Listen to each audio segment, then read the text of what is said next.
क्रीडा महोत्सवात विद्यार्थ्यांना खेळाद्वारे आयुष्याची शिकवण. सहाय्यक पोलीस निरीक्षक फडणीस. शालेय जीवनातील खेळ केवळ शारीरिक विकासासाठी नाही तर विद्यार्थ्यांना मानसिकदृष्ट्या सुदृढ बनवण्यासाठी देखील अत्यंत महत्त्वाचे ठरतात.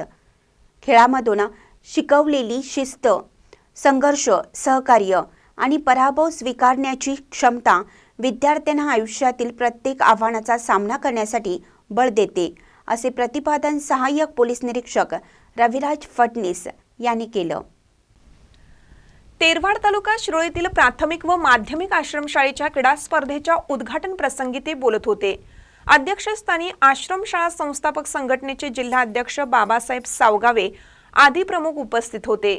जिल्हाध्यक्ष सावगावे म्हणाले, आश्रमशाळा हे एक व्यासपीठ आहे जे शिक्षणाबरोबरच विद्यार्थ्यांमध्ये विविध गुणांची वाढ घडवण्यासाठी वचनबद्ध आहे. क्रीडा स्पर्धांमध्ये केवळ शारीरिक क्षमता नाही तर मानसिक शिस्त, टीम वर्क, संघर्षाची तयारी आणि पराभव स्वीकारण्याची भावना देखील तयार होते. प्रत्येक विद्यार्थी जो आज या स्पर्धेत भाग घेत आहे तो आजच्या या वादळातील विजेता होईल, कारण त्याने आपल्या सामर्थ्याची परीक्षा घेतलेली असते. यावेळी स्वागत व प्रास्ताविक मुख्याध्यापक तिबिले यांनी केलं, तर माजी नगराध्यक्ष माधुरी सावगावे आदींनी मनोगत व्यक्त केली. सूत्रसंचालन संतोष भुयेकर यांनी केलं.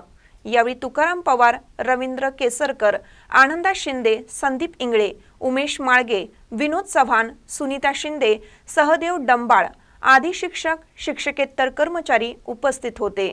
महानकर न्यूजसाठी इजाज खान पठाण, कुरुंदवाड. ताज्या बातम्यांसाठी महानकरेला सबस्क्राइब करा आणि बेल आयकॉनला क्लिक करा.